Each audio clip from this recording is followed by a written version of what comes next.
April 26th, 1717, midnight off the coast of Cape Cod. A nor'easter is tearing the Atlantic apart. Wind shrieks at 70 miles an hour. Waves crest at 30 feet. And somewhere in that howling darkness, a ship named the Whydah Gally is fighting for her life. She carries 28 cannons, 146 souls, and 4.5 tons of treasure: gold, silver, indigo, ivory. Her captain is 28 years old. His name is Samuel Bellamy. In 12 months, he has captured 53 ships and amassed a fortune worth $120 million in today's money. He is the richest pirate who has ever lived. And in the next 60 minutes, every single coin, every single bar, and almost every single man aboard will be swallowed by the sea. Stay with me through this one. You will learn how a penniless sailor from Devon became the wealthiest pirate in recorded history in a single year. You will hear the speech he gave to a captured captain, a speech so radical it sounds like it was written in 1789, not 1716. And you will find out what happened 267 years after that storm, when a man with a metal detector and a 300-year-old map proved that this treasure was not a legend. It was real. Every last ounce of it. But first, we need to go back to a cold village in Devonshire, England. Back to 1689. Samuel Bellamy was born into nothing. The records are thin, fragments, really, but what we know paints a clear enough picture. He grew up in the west of England, likely near Hiddesley in Devon, in a family that had no land, no title, and no prospects. The sea was the only ladder available to a boy like that. He joined the Royal Navy as a teenager, served during the tail end of the War of the Spanish Succession, and learned the ropes on warships that patrolled the Atlantic.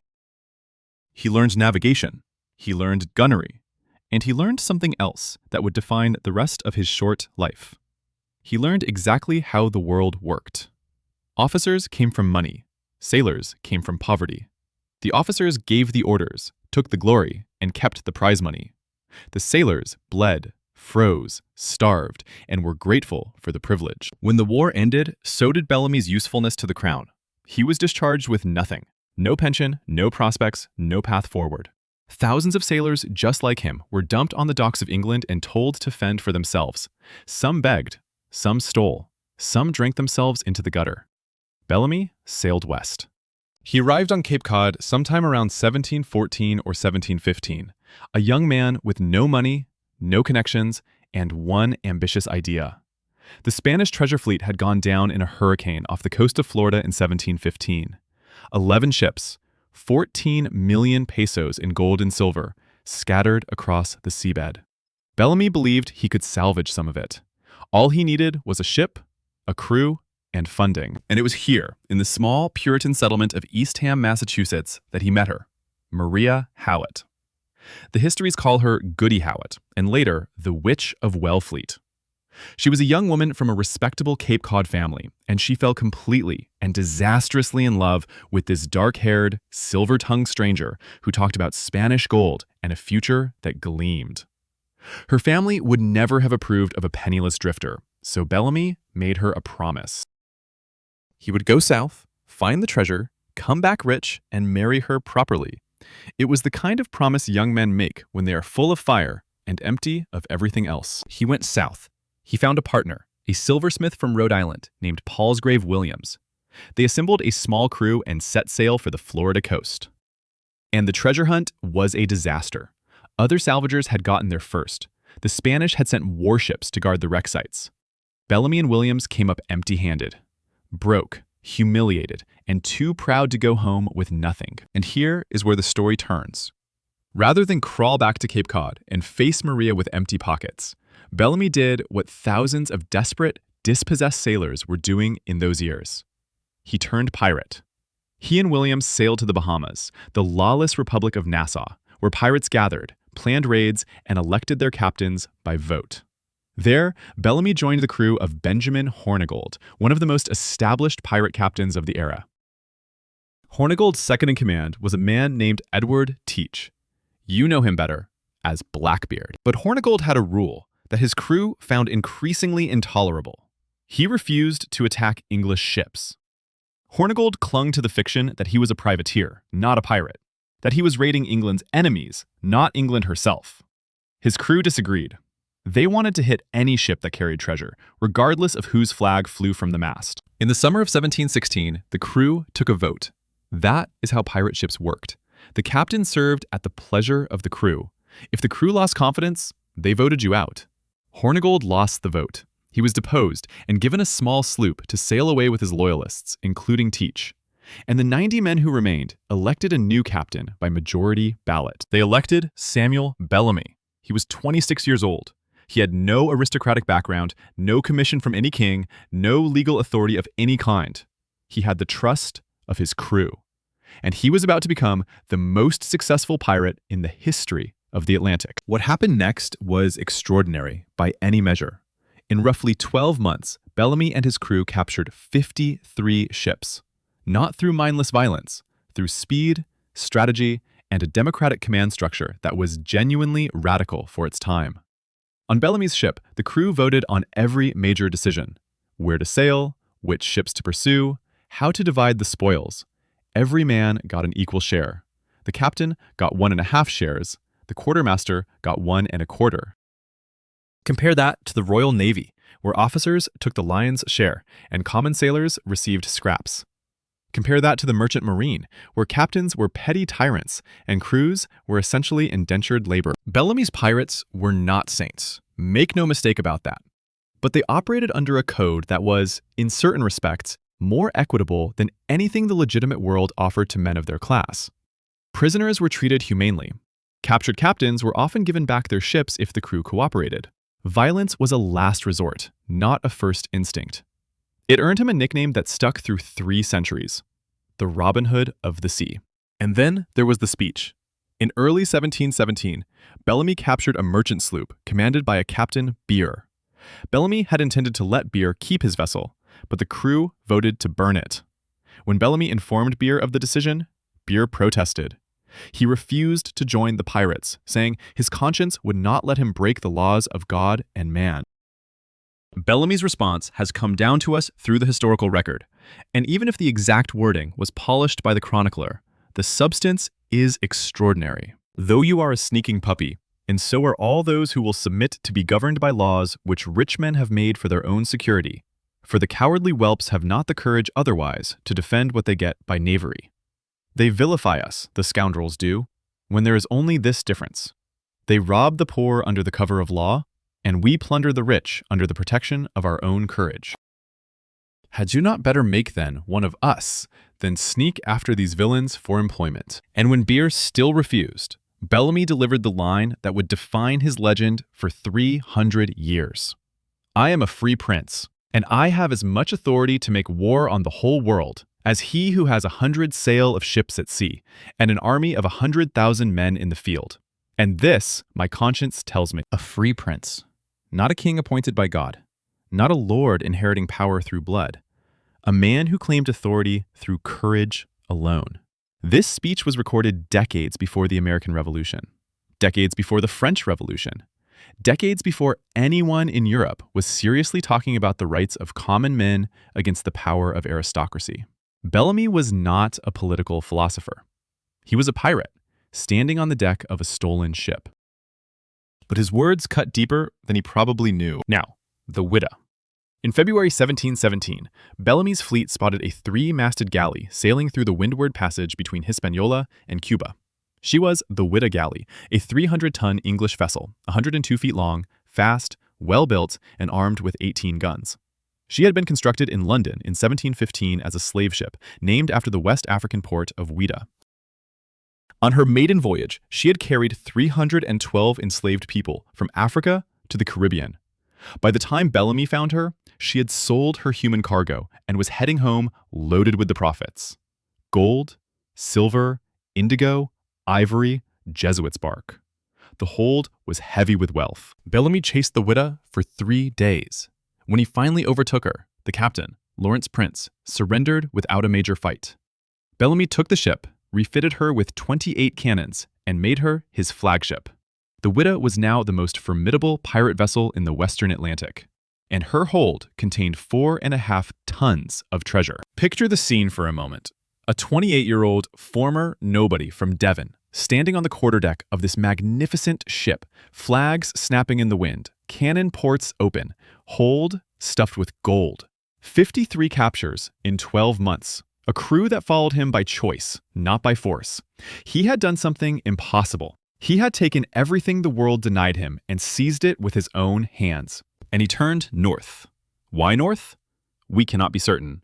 But the legend says he was going back to Cape Cod, going back to Maria Hallett, the woman he had left behind with a promise and empty hands 2 years earlier.